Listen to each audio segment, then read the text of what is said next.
So, hello everyone. Thank you for joining this fireside chat on generative AI and synthetic data.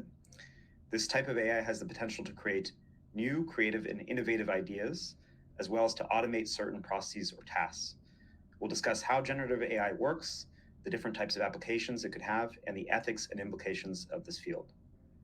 All right, so everything that I just said was actually produced by the OpenAI chatbot. So that was all synthetically created. I just put in a prompt of saying, write an intro to a fireside chat about synthetic AI. So everything you heard until now has been generative AI. So this is the real Eric that is speaking, and I'm very excited to actually be discussing this topic today with one of the leaders in the field, who I'll introduce in just a second. So first, a quick intro on myself. I'm Eric. I'm the co-founder and CEO of Encord. Briefly, Encord is an active learning platform for computer vision. We build tools that help companies, groups, and institutions build computer vision models, label their data, diagnose and fix their model performance, and check their data sets. So I'm very excited today to be with Victor Riparbelli. So he's the co-founder and CEO of Synthesia. And I'll let Victor describe Synthesia himself, as the founders are usually the best descriptors of their own companies. But from my perch, having known Victor for some time, Synthesia is the most exciting company in the synthetic media space. It's been very, very cool to personally watch them grow like crazy. And they're one of the most exciting companies in Europe. So thanks, Victor, for joining us today in this chat. Thanks for having me, Eric. Excited to be here. Yes. Yeah, I'll let you fill in the gap that I left. So how would you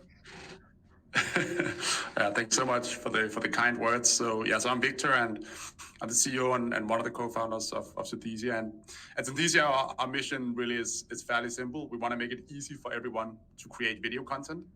The way we think about that is not by creating smaller, more affordable cameras. And it's not by creating like a slightly better video editing app that works on your phone, for example. Those have been like the two main vectors for making it easy to create video over the last like 10, 20 years, something like that. What we're really interested in is building technology that eventually can replace any kind of physical recording process. So that could be cameras, microphones, for example. Today, we're the world's biggest AI video platform, and we do exactly that for our customers. You can go to our web app.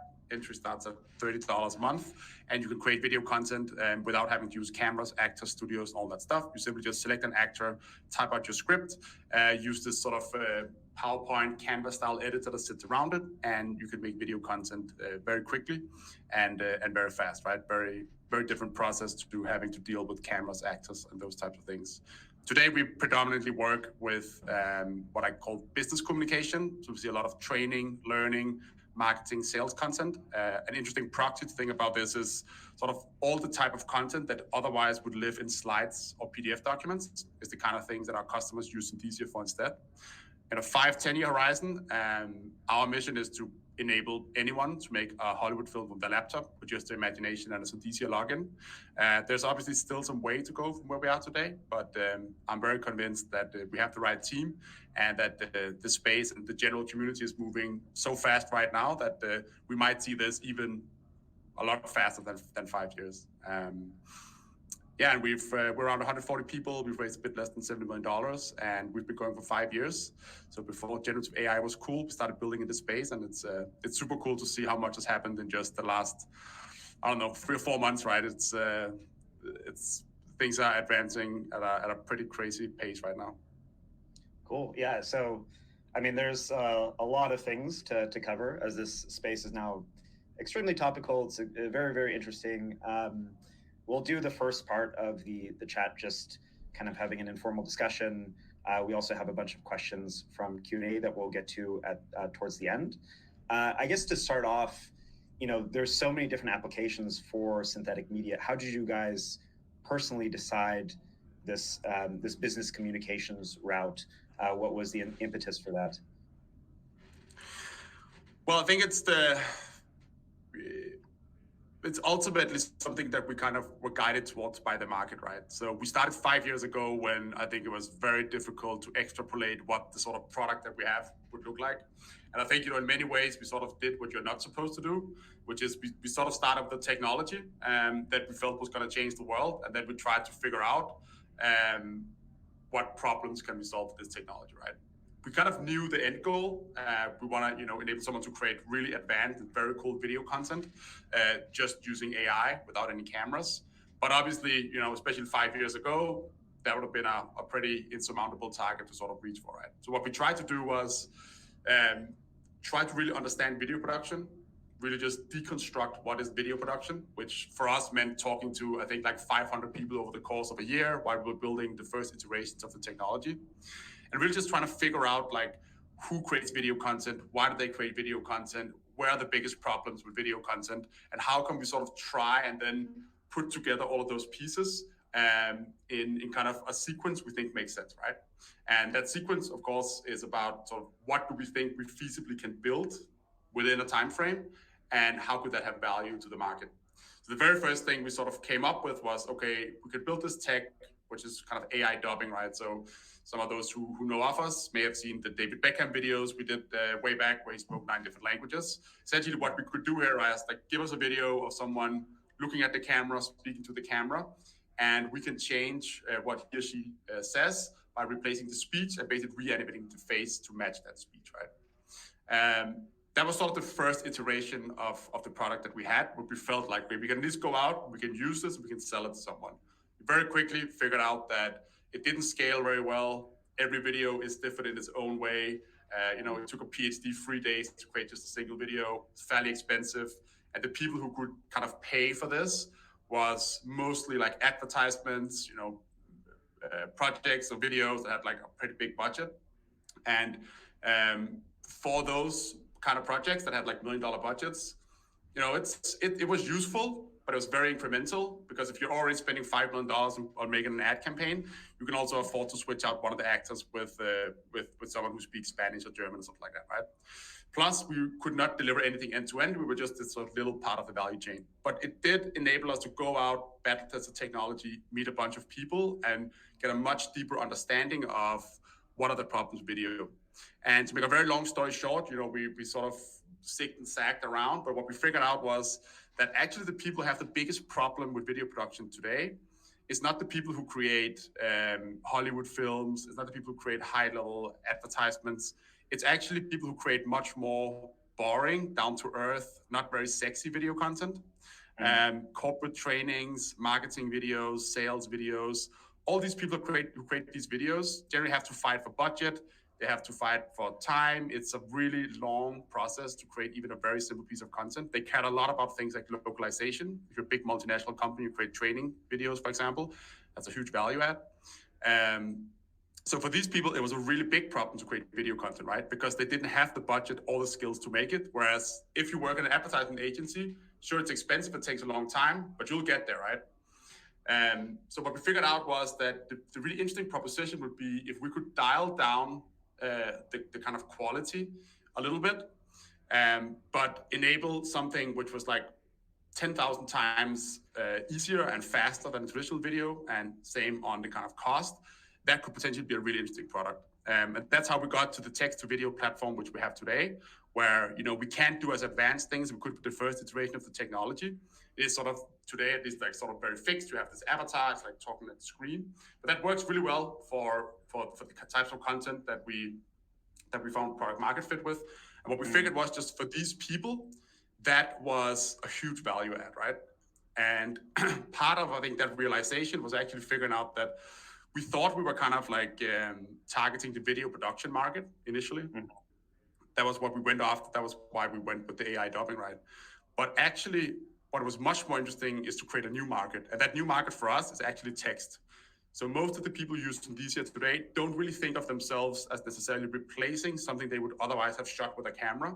They think of it as replacing something they would have done as PowerPoint slides or PDFs or some other kind of predominantly text or static format, right? And so it was a lot of like zigzagging around, really trying to figure out like where does this value proposition really sort of hold up. there's a lot of human in the loop sort of thing. We built this like very simple form. I don't know if you remember it. Maybe you guys tested it out back then, where you could put in some text. You could select one of two avatars, and then within 24 hours you'd get a video back. And actually, what happened was that once we filled out that form, we got an email in the office, and everyone was like, "Holy F! Now we need to make this video." And then we used that old dubbing technology. We called up the actor and said, "Can you record yourself in your kitchen at home saying out whatever was on the script?" We superimposed that on the video.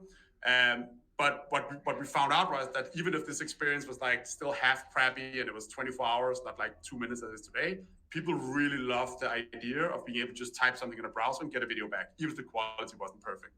So I think as with most other things, right, there's a lot of like trial and error. But I think what we definitely did right was figure out that the technology as new as this, I think generally to be very successful, you have to kind of build a new market, right? It's very difficult to disrupt an existing market. And that's also what we see today. We don't sell to video production people at all. We sell to basically everyone else. All the people in big companies who was used to, before they found Synthesia, used to like fighting for budget, time, all this stuff. They are the ones who pick up Synthesia and feel like they've just gotten like absolute superpowers, right? Yeah, there's a bunch of startup lessons in there, the zigging and zagging. I think what's interesting to me is that kind of unintuitively, by lowering the precision and power of the technology, it actually unlocked more business for you than trying to get something that was extremely high quality.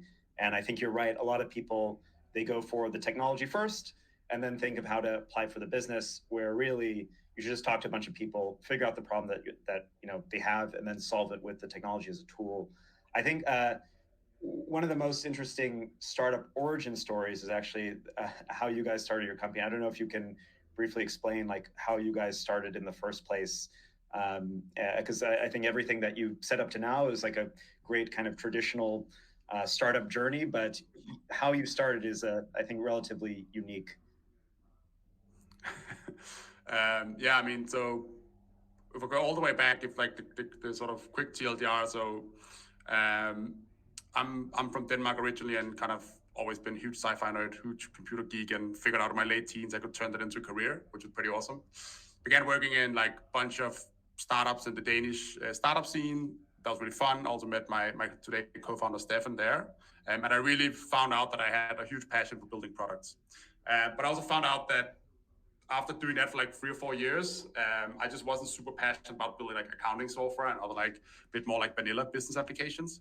I really had this itch that I wanted to scratch, which was like I wanted to build something that's a bit more like sci-fi tech. That's how I think about it, right? So I decided to move to London because Copenhagen is not really the place to build AI stuff. From there, I kind of dug into the world of VR and AR. This is like right around the time where the first Oculus came out in 2016. And that was an amazing piece of technology, which I was deeply fascinated by. And I kind of explored that space for a while. I figured out that I didn't think the market was really there for it to be interesting enough for me to start a company in. But the sort of underlying technological breakthrough that enabled Oculus was deep learning, right? Like the positioning in the room, all those things was actually enabled by deep learning. So I got very much into what does this mean? It was still very early back then. And that led me to Matthias Niesner, the professor, co-founder of Synthesia, who at the time was at Stanford. And he had done this research paper called Face to Face, which is, for those of you who've been following the space, you probably know it. I think it's fair to say it's like the first real sort of deep fake up to come with a negative connotation. But it was the first time the world really saw this technology in action, right? And I remember when I saw that the first time, I felt like it was magic, right? It's like, this should not be possible, but it is possible. I'm like watching it right now. And I just had that thing inside of me where I was like, I need to do something with this. It was very unclear how it was going to pan out and how it was going to end up looking like what our platform looks today and what it hopefully will look like in 5 or 10 years. But I just saw something where I was like, I need to do something with this. So sort of tried to assemble a team around it. Convincing the 2 professor co-founders was incredibly difficult. I was 25 years at the time. I didn't have like a stellar track record to point back on. But I think we managed to get everyone together on this thesis of, we want to make it easy for people to make video. And we want to do that by creating technology that can replace the whole physical capturing process, right? And once we sort of got that team together, we had to raise some money. And we thought that this is going to be easy, right? Like we have clearly an amazing vision. We have a good idea of where we want to go. We have a great team. This is, back in the heydays of the tech boom. And we went out to the market and everyone just thought we were complete idiots, right? Who would start a deepfake company? Why are you guys not PhDs? How is this going to create any kind of value? And it was probably also fairly traditional startup story, but we got turned down by, I think, literally like 75 investors, something like that. And just as we were losing hope, I pushed a new version of the website. 10 minutes after, I get an email saying that Mark Cuban just signed up and wanted to learn more about the product, which of course was completely non-existent. I turned back and said to Stefan, my co-founder, like, are you like fucking around or like what's going on here? And he was like, no, it's that I sent Mark a cold email like an hour ago. And then turns out that it was actually Mark Cuban who was interested in learning more about our product. He answered Stefan's email, and then we went into this, I guess almost kind of like Shark Tank over email scenario, 14 hours where we were just sitting, responding to Mark's question over email. He'd send us something, we'd send it back. He'd question us, we'd send it back. And at like 4 a.m. UK time in the middle of the night, he was like, he liked the vision, he liked what we were trying to do, and he was down to put $1 million in. And that's sort of the founding story, which nice. I guess the lesson there is also just like, don't give up, right? Like you just need one person to believe in you in the beginning. Had we not found Mark, maybe we'd have found someone else. But yeah, that was kind of like how the company got started in the early days. Yeah, Mark Cuban to the rescue. I think the movie version of this will be you fly out to meet him in person, and then he Shark Tanks you for an hour, and then at the end he writes a check and slides it across the table, and that's the start of the company. But yeah, it's a very kind of Cinderella origin story. So one thing that you touched upon a little bit, which is I think quite topical now, is generative AI is all the rage. I think a lot of VCs are funding companies based off of different generative AI ideas. What was the perception at the time? What were the main kind of pushbacks that you were feeling? How did people actually see the technology when you were getting started? This was only 5 years ago, but still, it's kind of an eternity in the technology timeline. I think there are like two sort of main themes that we heard again and again, right? I think one of them was, this is sort of cool, sure, but why is this more than just a Snapchat filter, right? Like, especially in the early days of this stuff, if you just looked at like the research papers and from there on tried to like extrapolate, how can I use this in an app? That was how most people viewed it. And I think that's not like entirely wrong. I think the commercial applications of these type of technologies for the first many years was actually just Snapchat filters and things like that, right?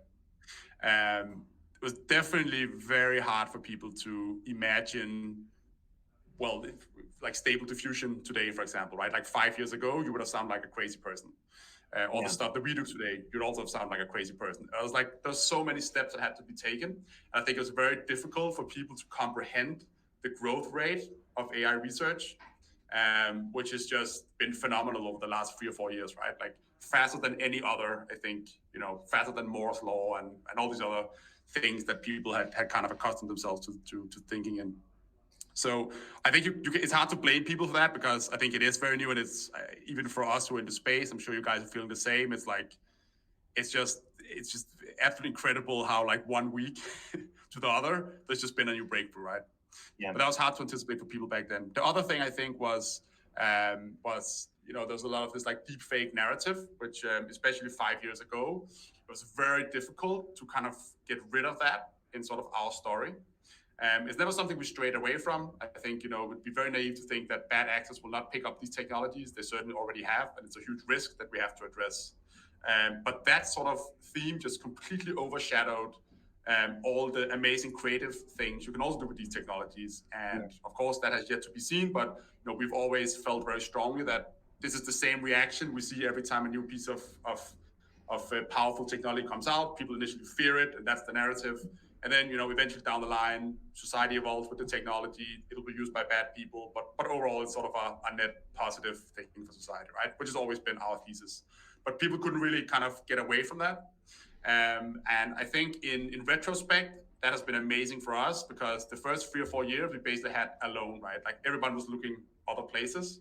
And we got to just sort of build in this little kind of under the radar, while everyone was basically talking about like deep fakes and I don't know, just like a very sort of one-dimensional way of looking at this technology.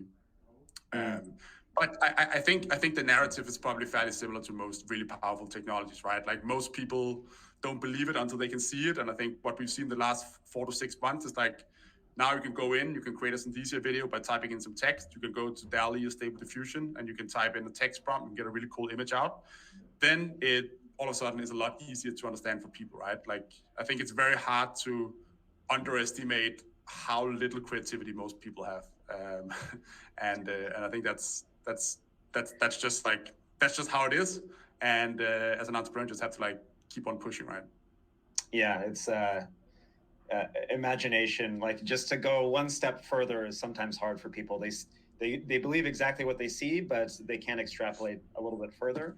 I'd love to get more into the kind of societal impacts. I'm sure there's a big discussion there, but maybe before we do, I know there's a good number of technical people in the audience, and I don't want to get into the technical weeds, but I'm curious a bit about what the general schematic of how you actually build one of these models looks like.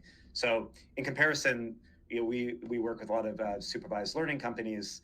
It's a relatively straightforward process, right? You label the data, the set of labels give the specification of what the model is supposed to do. So you draw a bounding box over a car. Okay, this model is supposed to detect cars.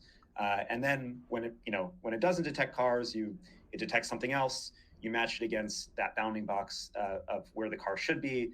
If it doesn't match, the model's not doing a good job, and you can go in and recorrect the model. With synthetic data, it's a little bit more nebulous for people, like what the process is. Do you use labeled data? Are you doing this in an unsupervised way? Especially since the quality of the model can be very subjective. Does it look like something that is in the real world? Can you just give a high-level overview of like what this process looks like from a technical perspective? Yeah, sure. So, yeah, I think this kind of tech stack is like very different from the traditional sort of problems people solve with computer vision, right? One is that the output, in our case, has to look 100% photoreal, which means the bar is like really high, right? The way that you kind of do this without giving away, too much secret sauce is definitely supervised. So, we have a bunch of sort of models that run underneath. The way it works is that we basically train a model per actor that we have. So you can create yourself as an actor, which is a pretty popular feature. It takes around 3 to 4 minutes of video content. And we have a bunch of things that, of course, takes that video in and makes sense of like you and who you are and how you move and what's the shape of your head and all of those things. I think one of the interesting things, we've seen this with like large models now as well, of course, is especially working with this sort of thing, like how many kind of priors and models do you want to have in these kind of things? There's a bunch of people who've tried in our domain, right, to just go straight like deep learning, end to end, video in, video out. That definitely doesn't work yet, at least. If you want to create something like humans or kind of 3D shapes, GAN's pretty bad at understanding 3D. You probably want to have something that sort of guides the networks under it and use the networks what they are really good at, which in general is achieving photoreal quality. And you probably want to use other modalities for kind of controlling, in our case, the actual motion of the body, for example. There's like, using a 3D model, for example, is probably a better way of doing it than trying to do it end-to-end with a network. Yeah. So it is, in essence, even if the output looks fairly kind of simple in that sense, there's a lot of stuff that goes on behind the scenes. One of the things I'm very interested in, which I don't have the answer for, is like with these like very large models, which obviously have proven to be like really effective at certain tasks. If that'll just continue with sort of like this unsupervised approach, or if you want to produce something where you have controllability, which I think is the key word, especially for sort of things that we're doing, will you be able to do that just purely with unsupervised learning, right? I don't think I have the answer to that. I think we've all been very surprised by how much these kind of large models can do. And I guess we still have at least to see the ceiling of sort of the current iteration of those. But I think for the kind of use cases that, we're working on, you definitely want to have some sort of control and conditioning in there as well. Yeah, I think we share a similar thesis where no matter how good these foundational models get, there probably should be some final layer that guides it to the right thing, because you want it to answer and solve a very specific question sometimes. And just throwing a bunch of data at it, it can, do some tasks very, very well, but it probably won't be super aligned with what your business application is doing. That being said, these very large models now are like scarily good. So what I did actually before the call is I went to the OpenAI API and I just asked a question. Give me a question from a synthetic media CEO. And we also had questions from real humans that come in before. So I'm going to go through a couple questions. And the first question is this a human-generated question or an AI-generated question? So you have to try to take a guess of that, and then it would be good just to get a quick answer on what the question actually is. All right, so first question. What is the most exciting application of generative AI that you have personally seen? I would guess that that's an AI-generated question. Okay, you're right, yeah. I think there are so many. I mean, obviously, I'm very excited about like our use case, but if I had to look outside of that, I think I'd have to go with like Stable Diffusion or DALL-E. I think, we've seen a lot of like truly magical things since we started a company, but I think the first time you type something into DALL-E, Stable Diffusion, and get a set of images out, and you add something to the prompt and do it again, you get something that's a little bit more like what you were thinking of. That's a magic moment. I think that's very, very difficult to beat.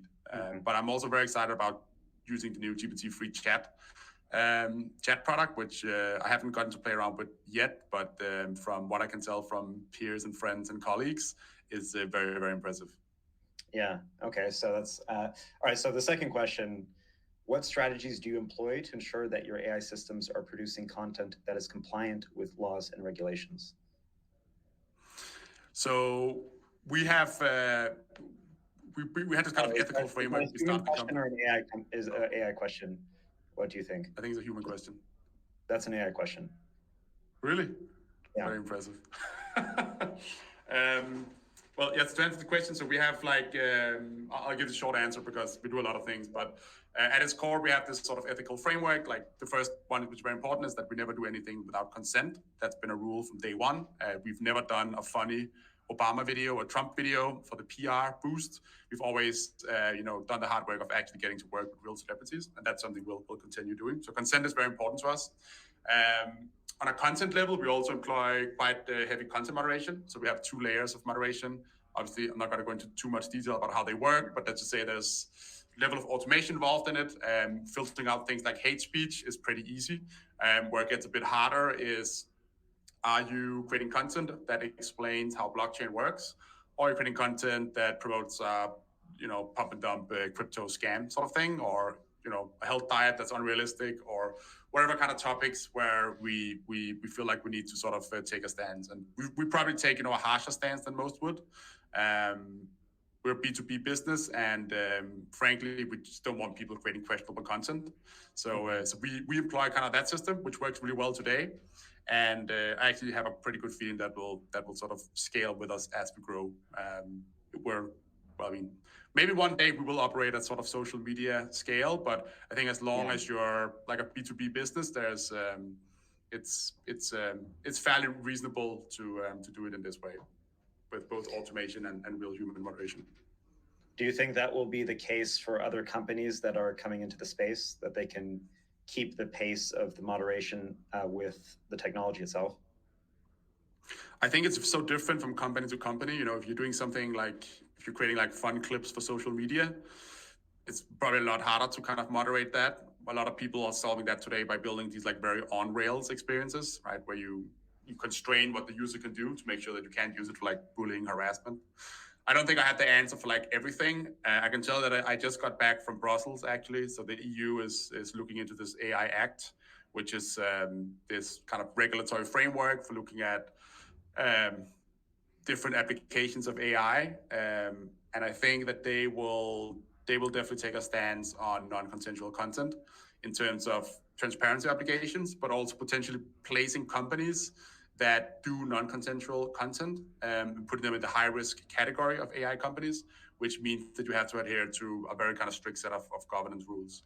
So that of course doesn't mean that companies will necessarily do it, but I think there will be a push both from regulators and I think actually also from customers, for B2B use cases at least. There'll be kind of an expectation that you try and keep bad actors out of your platform because you don't want to share that association. All right, maybe one or two more questions from this this game.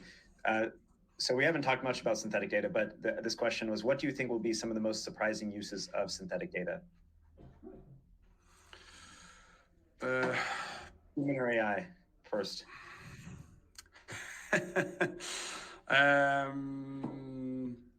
Human. Yeah, that's human. I feel like you're guessing that way. I don't think you're into. I am guessing. It could definitely be an AI. I think that's a great question. I think we've seen a lot of like really cool stuff already. I was very surprised. I saw it's actually years ago, right? But people using kind of Unreal or Unity to simulate sort of self-driving car environments and those types of things, which works. I think that's very exciting. I think that once you can kind of create like video or maybe even just like image content that really looks real, and probably Stable Diffusion and DALL-E is going to go there like fairly soon. I think that's going to be like a pretty big game changer. I'm not sure like exactly what the applications will be, but it feels like, some of those things like labeling, a face data set with 100,000 images with landmarks and, pixel segmentation, things like that there's probably no reason to do that with real data, maybe even today, but if not in a couple of years. And I think what that'll mean, right, is that it will kind of level the playing field a lot for like new entrants into this space that we sort of operate in. One thing I would love to see, which I think we're probably still a little bit away from, but the whole sort of data collection discussion that's going on right now, especially with these like very large models, I find very interesting, right? So you have OpenAI, who basically scraped 10% of the internet without getting explicit access, of course. You have Stable Diffusion, who've done something like the same, just insane amounts of data, automatically scrape, train these huge models, and that makes them work really, really well. They all do it through this sort of data washing exercise, right? So you have like an academic institution that you donate a lot of money to and compute to, and then the academic institution sort of collects the data because then it's done in an academic context. And then the academic institution kind of gets to use the GPUs of these massive companies. They train the model and then they give the weights to them. That's because nobody really knows if it's legal or not to do this sort of data collection. They've done it. Personally, for me, as the CEO of Synthesia, I'm not comfortable doing that. And that might put me in a precarious situation sort of down the line, right? If I choose not to do that. So I think there's like one thing here, which is just the legal clarity around it. But one thing that would also be very, very, very cool, right, was if you could synthetically generate these data sets, so that I can just buy a data set of, 10% of the scraped internet in images or videos or whatever. There's obviously still like a bunch of technical barriers to go through there, but that could actually be really cool, right? You can imagine, even if you did an academic context, someone trains like one huge model and then you just create replicas of that model with completely synthetic data where no one can be identified, but it works as well as the real thing. I think that would be a very, very big unlock in terms of democratizing access to the data that's ultimately going to be required to build a lot of these applications, right?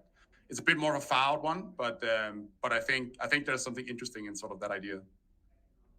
Do you think these foundational models will continuously be released to the public? I feel like right now it's at a very early stage where the economic value that's unlocked with these models is still unclear in some circumstances, but potentially when we see that these models can, do a lot of good and also a lot of harm, there might be more gating of them to general release. Do you think this is like a stable equilibrium that we're at, or there's going to be some other dynamic that's at play as the technology progresses? I think there are two main factors that can influence this. I think one is, as you said, sort of like the economic equation around these things. I think that,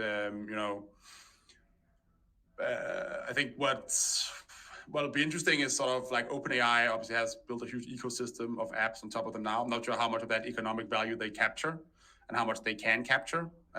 We just saw like Jasper, one of the biggest GPT-3 based companies. They just raised on a $1.5 billion valuation, I believe.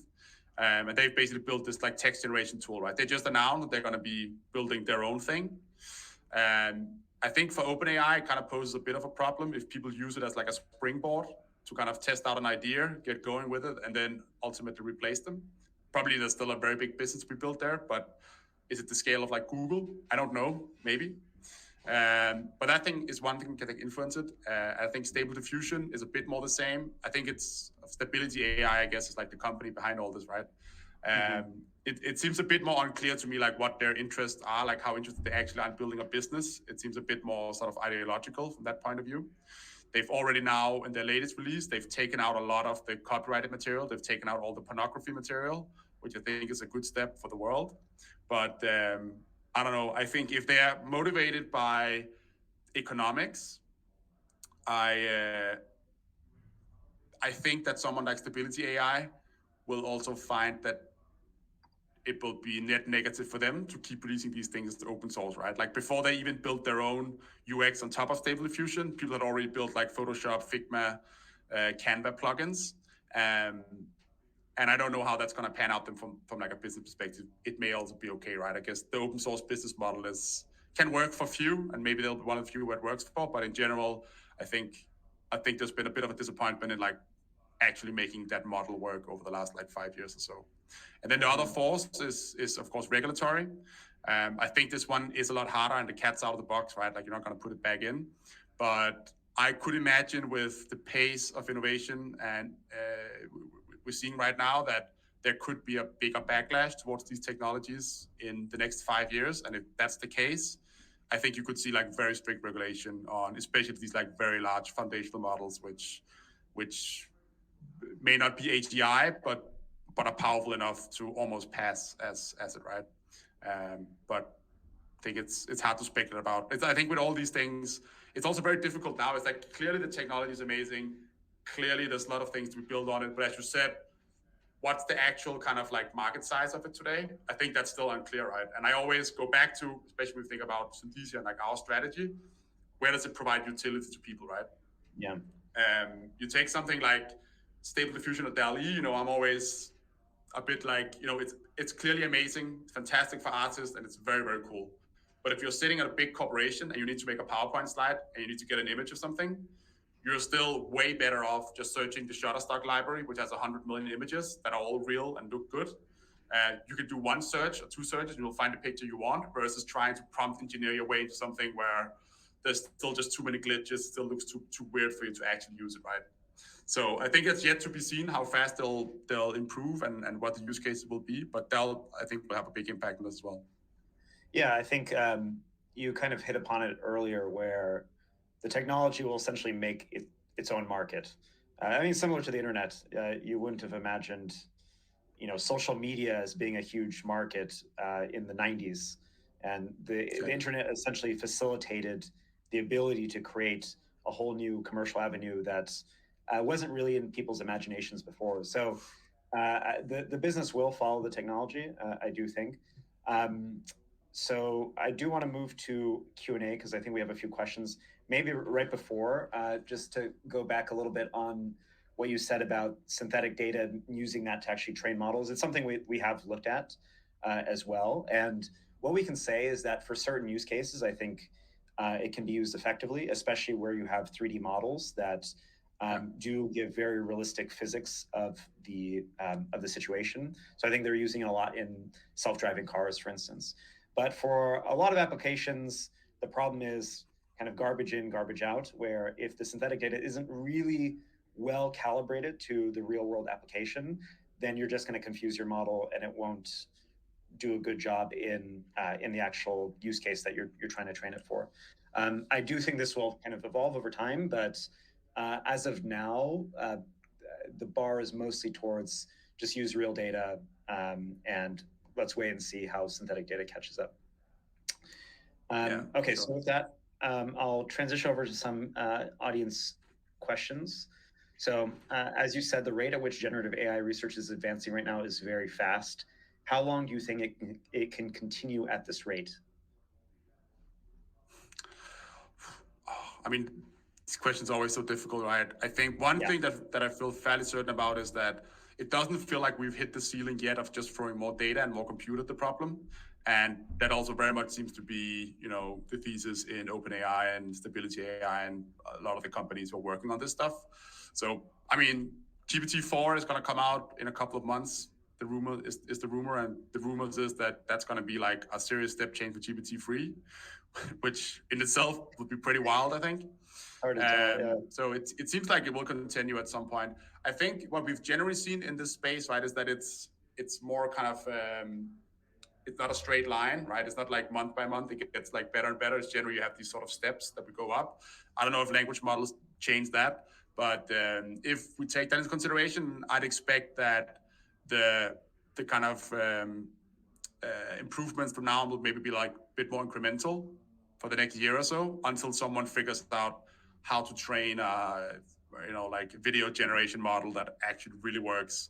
And maybe the trick there is to put in some sort of conditional data or some sort of 3D models in there, or I don't know, right? Like that I feel like that's probably required to take these things to the next level. And for me, when I say the next level, I think one part of it is just like more modalities and combining modalities with video, for example. We've seen some now, but still very low quality. So that's one. And the other part, I think, which I think is actually, I think to a certain extent, if we talk about like true utility, is a bit underrated, is controllability. Right now, this is like a completely like random walk through the latent space, which is very cool. You can sort of guide it. But I think for a lot of use cases, you kind of want more controllability, right?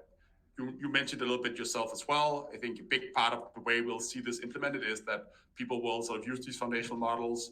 They'll train their own stuff on top of it. Maybe that's what's going to give it a bit of added controllability. But I do think that that's something that we'll have to solve for this to be like really truly useful in a lot of use cases, especially in sort of in my world. Yeah, then there is kind of a natural saturation point as well, where when you can't tell whether it's real or it's fake, I mean, even just these questions, I think you got 2 out of 3, so not bad. But we're going to get to the state where it's a complete coin flip, and as you're doing that across every modality, you're just adding those into each other. It's hard to imagine too much improvement over that, besides being able to do arbitrary problems and solve arbitrarily specified things. So yeah, I think you're right.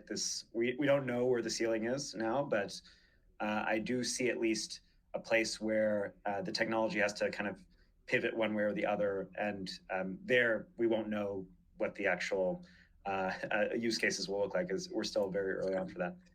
I think yes, just a quick note on that. I think something which has been pretty interesting is that I think we've generally seen a lot of like measure progress in like the depth of the technology, if you will, of like how advanced is it. I think what we've seen now, where Stable Diffusion is the first truly big open source foundational model, is that while the next like huge step in terms of the core capability of the tech, that might take a while. I think what we've seen, because it's so open, right, is that it's sort of the sort of horizontal experimentation and like tinkering with it has really pushed the technology to its limits in a very different way that we've seen from OpenAI, for example, which will just inherently be constrained by like, I think they're like 400 people, something like that, right? And of those 400 people, like you're not going to have someone who experiments with combining it with some like random neural network that's 3 years old and doing something in Dream Booth, a little bit in Blender, and then it kind of works out like this. And I think that's actually been quite cool to see how people just really take this thing and just like, okay, just push it to the limit. Just have like 1 million people experimenting in their own way, sharing it on Twitter, and collectively sort of learning like how you really kind of utilize that tech, right? And I think that's what we'll see a lot of this year. And then the next step changes will probably be is probably still a little bit in the future, I'd presume. Yeah, no, totally. When I saw DALL-E, my prediction was 1,000 startups just started based off just looking at this. And now with this OpenAI text block, another 1,000 startups have started, and the money will follow. So how does the platform decide which scripts from the library to consider while creating the video content, assuming it's done autonomously? This is referring to your platform. Yeah. Well, so we don't. The content is not created autonomously. You can think of it a little bit more as like creating a PowerPoint deck or something like that. So you have the editor, you type in the script yourself, and then you render out the video. So we don't like really write content for people. We are gonna launch like GPT-3/4 functionality pretty soon, where I think the way we've thought about the product very much up until now is that if you think of like creating a video as like 3 steps, you have the creative part of it, which is you write the script, you decide how it should look, you get the right assets and all that stuff. That's the first part of it. But the middle part of it is the actual kind of production. So you film something with a camera, with a microphone, and then the post-production where you put together the edit and make a bunch of decisions there is like the third part. We're only focusing on the part in the middle right now. So all of our AI tech is around essentially being able to generate sort of camera footage that looks real. But next year we're definitely going to look into helping on the creative process as well, where I think the modality we've seen already, right, is like, hey, I want to make a video about generative AI, right? And you could just prompt that. And we've had some assisted creation process where, the first iteration of the script, maybe the AI comes up with, and then you can kind of edit it to your own liking. But right now, everything is done sort of manually. Okay, so there's like some content moderation as well within the scripting layer to make sure that people don't put things that are not appropriate for the AIs to say and talk about. Exactly. Okay, so how do you see this technology playing out in people's everyday lives? Well, I think what we've seen, if we take generative AI in general, one thing I always sort of push is that the reality, like the economic value of this stuff is always a lot more boring than what you see on Twitter, right? And I think a lot of what we're seeing, the value of generative AI being right now is like text to speech, like voice assistants on your phone, things like that. People may not think of that as generative AI, but that is like very much bang on the definition. Take something like us, of all the videos we create every single day, most of them are not like terribly exciting. It's about how to operate a deep fryer, how to stay safe at work, how to give a compliment. It's like a lot of this sort of stuff that people I want to see that one. use us for. How to give a compliment. Yeah. It's helping a European company into the Japanese market by creating Japanese content. It's a lot of like that sort of thing, which is in itself not super exciting, but I think but very exciting for like the businesses that use it, because it really opens up an entirely new world for them. And I actually think that these types of use cases are the ones that's going to be has to have the most value, at least in the short term. These sort of very artistic and very cool use cases they are very cool, but I think it's still unclear, I don't think those are going to be the things that are going to be the blockbusters in terms of building really big companies around them. But that said, they of course will have some value. But I think where you want to look at this is like, how does it help businesses be more efficient, right? And in general, that is more about breaking down communication barriers, helping people write better, boring content. Like if you look at the big GPT-3 script writing players like Jasper and things like that, I'd bet you that like 85% of that is just people writing SEO content, right? Like it's not really, it's actually kind of an algorithm that generates content for another algorithm to read, the Google algorithm, to rank you better in search results, right? Like that's probably 85% of what people are actually using it for today. Yeah. And then there's a bunch of cool stuff and cool demos you see on Twitter, but those are probably not the things that actually make people money. Yeah, but that's probably a function of where the technology is now. I do see that this, like when it proliferates, it can replace a lot of creative work as well. And I think we saw, some generative AI model won an art competition. So an artist submitted a picture that was created by AI, and it won. They didn't know that, they thought it was human generated. I think music can also probably be created by these AIs. So it's maybe a little early, and I think that there's a lot more boring use cases to start. I mean, they just they're dominant compared to the interesting ones, but we're not far away from the tech being able to handle the interesting ones as well. So your favorite artist might be an AI in a few years. Definitely. And I think also, there's like two dimensions of this, right? There's one which is sort of economic impact, like what's going to be like a huge market, which I think is going to be the more boring stuff.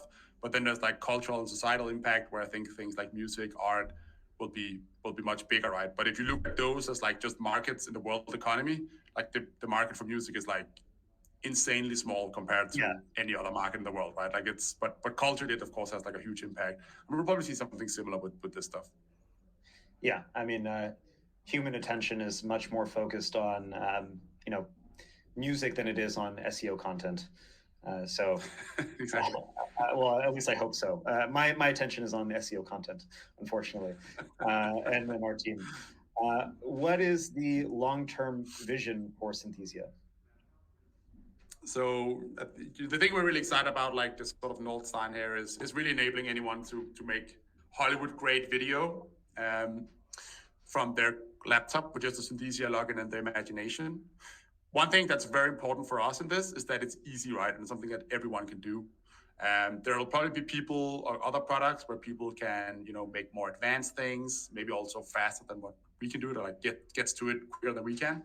But the thing for me that's very important is that this should be something everyone can do, right? So that means that not only are we developing the AI tech to actually be able to synthesize these scenes and videos in like super photoreal quality, we also have to rethink the UX of how you build something like this, right? Like how would you build that so that your mom could understand it? I think we've seen a great kind of indication of where this is going with these like text-driven interfaces, which is thinking of that as like enabling you, Eric, to be like the creative director or the director of a film where you interact with natural language, right? It's like two people standing in a wooden cabin. Person A says to person B, and then you get something, you look at it, you type out like remove the sofa in the background, and it becomes this sort of way of creating something where you don't have like full controllability, but you basically can kind of prompt your way into something that fits what you have in your mind, right? That's the thing we're very excited about. I think we go about it from a bit of a different way than I think some of the players that will come out, which will be, we take it sort of piece by piece. We started to synthesizing the lips, then we went to the face, then we went to the upper body, and eventually we'll be able to do everything. But we're not trying to do, like make a video or DALL-E type of thing for video where you could just type in whatever you want to type in. We will always be very focused on the digital human being at the center of the content. And I think, I think that's definitely what we're focused very much on in terms of both product and also the IP that we're developing. So that's the thing we really want to do. I think one comment I just want to add here maybe is that we say Hollywood films or Hollywood great film because it's easy to understand and everyone can imagine like just how wild that would be. But I'm a very firm believer that AI video and AI images and AI text for that matter is going to be its own media format. It's not going to look like a Hollywood film. It's not going to play like a Hollywood film. It's going to be something different. I can't say exactly what that is because I think it's very difficult to predict. But, the first, just endless TikTok. And that'll but be I actually, but I actually think, it could be something like when you're watching a series, it just never stops. There's always another episode, right? And maybe we're both watching the same thing, but it has a different infinite ending or whatever. It sounds weird, but people will find things like this that will be real. Just like an influencer, their content doesn't stop, right? It just flows all the time. And I think we've seen this so many times over and over again, right? Like the first websites, they look like a newspaper on a screen because that's what you could kind of imagine. The first films were people filming theater plays because, like, what else would you film? Right? And then people figure out, actually, since it's a camera, we can like have multiple scenes. We can do visual effects with physical objects. Like there's all these new things we can do. And now we have film as we know it today. And I think we'll see the same thing with this stuff, right? The fact that a video is an MP4 file, which you play from A to B and it takes 17 seconds is an artifact of that being a physical recording process. And with the way we can generate content using AI, we're just not going to have those limitations. So why would we adhere to them? But that's always a transition period, right? And that's probably what we'll see the next 5-6 years. Where will this type of media go, right? It's like, that's really anyone's guess. But I hope that we'll be the platform where people can kind of experiment their way to it. Yeah, I mean, that's fascinating. And I mean, in what you've been able to accomplish in 5 years already, I have no doubt that given another 5 years, especially given your growth rate, that we'll see some very truly like remarkable and creative things, and it'll reshape how we interact with media. So thanks so much, Victor, for joining for this chat. I found it very cool. and really appreciate your time. And yeah, we'll end the chat here, but we'll love to reconnect again in the future. For sure. Thanks for having me, man. All right, have a good one. Bye.